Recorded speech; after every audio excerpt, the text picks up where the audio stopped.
camp cooking fun. Lily arrived at the camp. Today, I'm the camp cook. What should we make? Let's make s'mores, a classic American campfire treat. We need chocolate, marshmallows, and graham crackers. Let's gather the ingredients.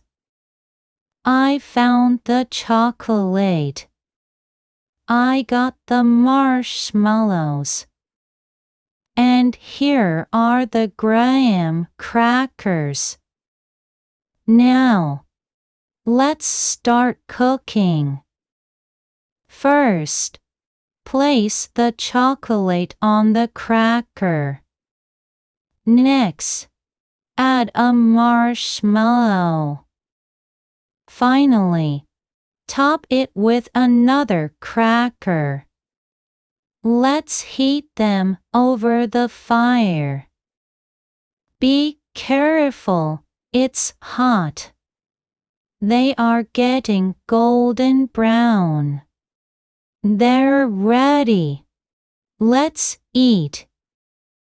These are delicious. Cooking together is fun.